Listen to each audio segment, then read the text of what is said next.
저녁 식사 후 밤 기도회가 저녁 8시 30분에 시작되었습니다. 예수님이 찬양 시험을 치르셨습니다.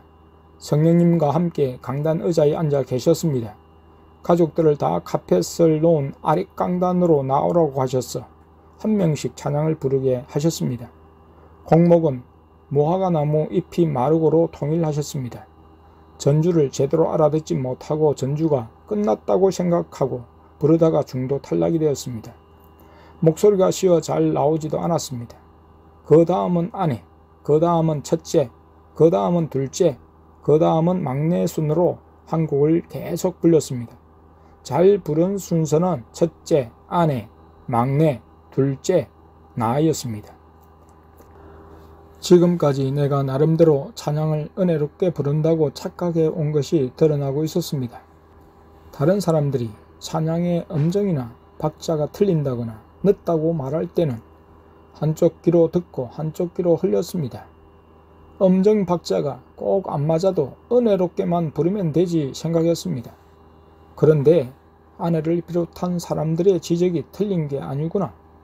영적인 면도 중요하지만 음악성도 중요하구나를 실감했습니다. 왜냐하면 예수님이 그것을 지적하셨고 또 훈련하시기 때문입니다. 사람들이 아닌 예수님이 보고 듣고 말씀하시니 틀림없는 말씀이었습니다. 찬양 시험을 치르고 방언 기도를 하게 하셨습니다. 한 명씩 했습니다. 가장 큰 목소리로 하게 하셨습니다. 나는 웃음이 나와 다시 해야 했습니다. 방언 기도를 짧은 시간에 하여 기도 항아리가 얼마나 채워지는지 테스트를 하셨습니다. 기도하고 각자의 기도 항아리에 담겨진 양이 몇 %인지 말씀해 주셨습니다. 이 두 가지 테스트를 하시고 예수님과 성령님은 천국으로 올라가셨습니다. 그때가 밤 10시쯤이었습니다. 가시면서 예수님은 기도하라고 하시지 않았습니다. 자라고도 하시지 않았습니다.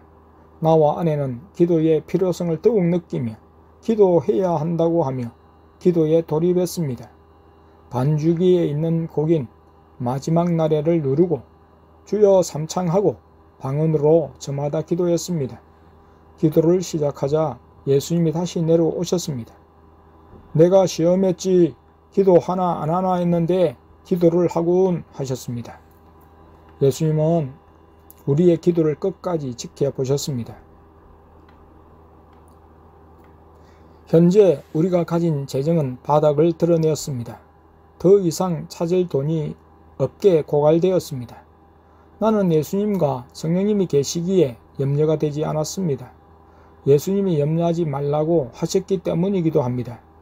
그런데 엊그제 예수님과 나 둘째가 땡땡 마트를 갈 때 예수님이 둘째를 통해 나에게 씨를 뿌리고 물을 주어야 씨가 자라고 열매를 맺는다. 기도해야 물질이 생긴다 하시며 기도하라고 하셨습니다. 내가 예수님과 성령님이 계신데도 기도해야 합니까? 하니 그래도 기도해야 한다 하셨습니다. 예수님, 그러면 감정에 있을 때처럼 예쓰며 기도해야 합니까? 그래 하셨습니다. 순간 예수님께 머리를 한 대 맞은 것처럼 띵 했습니다. 또 몰랐다가 당한 섭섭함이 들었습니다. 예수님과 성령님을 대접해드리며 함께 하는 일에 물질이 많이 사용되었는데 그렇게 말씀하실 수가 속으로 그런 생각이 일었습니다. 하지만 이내 그것은 아니지.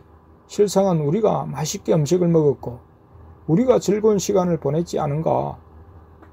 우리가 특별한 사랑과 보호하심 속에서 기쁘고 즐거운 삶을 누리고 있지 않은가. 또 여러 가지 은사와 능력을 받으며 그것이 커가고 있지 않은가 생각했습니다. 전기와 물 등을 포함한 교회 관리 요금을 4일까지 내어야 하는데 통장에 남은 돈은 5만 원도 채 되지 않았습니다.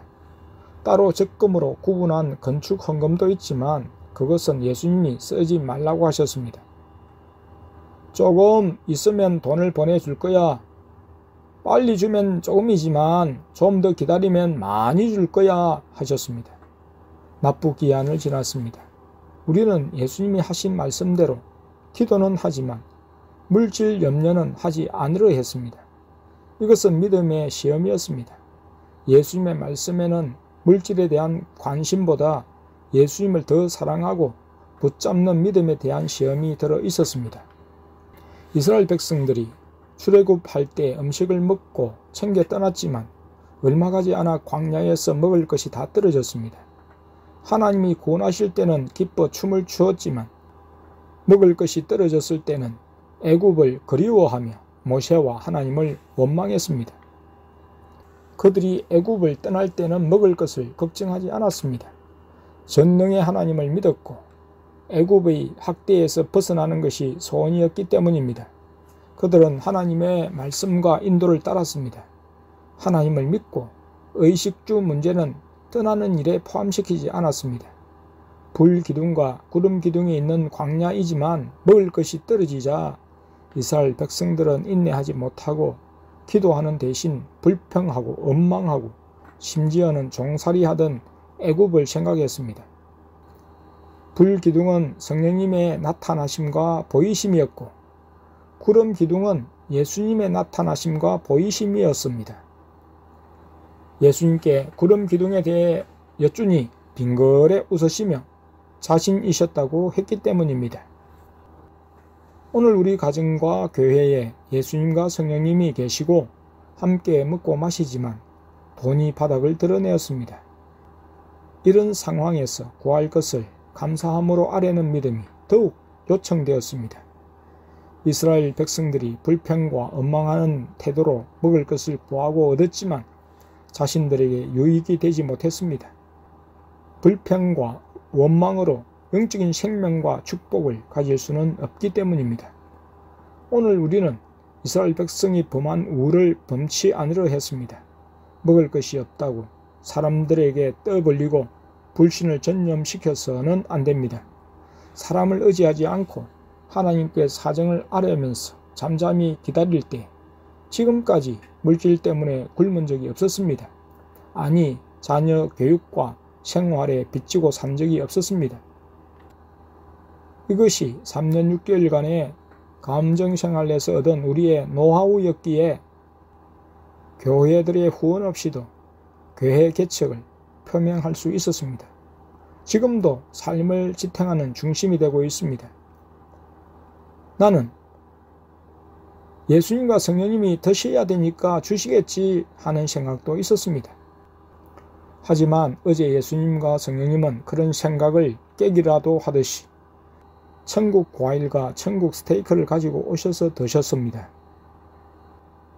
둘째가 재빨리 달려가 스테이크를 빼앗아서 저도 먹고 나와 엄마에게도 나누어 주었습니다. 우리는 맛을 모르기 때문에 재미가 없었습니다. 하지만 두 자녀는 영안이 열려서 그것을 보고 냄새를 맡았습니다. 냄새는 맛있는 향기라고 했습니다. 그것을 먹으니 배가 부른 것이 느껴진다고 했습니다. 내가 맛있냐고 물으니 아직 맛은 느끼지 못한다고 했습니다. 예수님 왜 그래요? 여쭈니 기도를 더 해야 해 하셨습니다. 내가 자녀들에게 먹을 게 없으니 너희들은 천국 간식을 많이 먹어. 그러나 천국 음식들은 육신의 키를 키우게는 하지 않을 걸 했습니다. 예수님과 성령님은 하나님이시기에 우리의 먹는 것과 생각하는 것에 제한을 받지 않으십니다. 삼일째 하나님이 우리를 사랑하시고 우리와 함께 하셔도 우리가 감당해야 할 십자가가 있습니다. 우리 책임에 몫이 있는 것입니다. 그것마저 하나님의 일로 돌릴 수는 없습니다.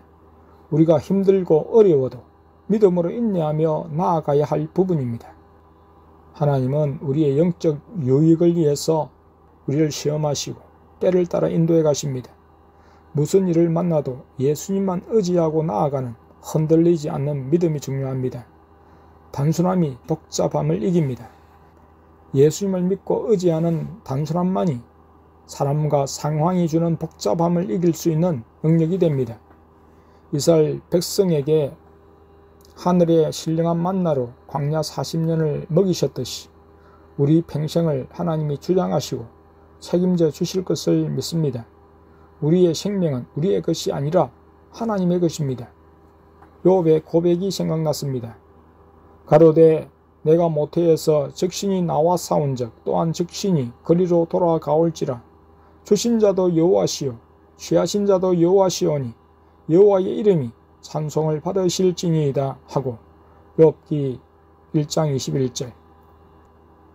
그리스도인은 죽으나 사나 먹으나 먹지 않으나 다 하나님의 영광을 위해서 해야 합니다.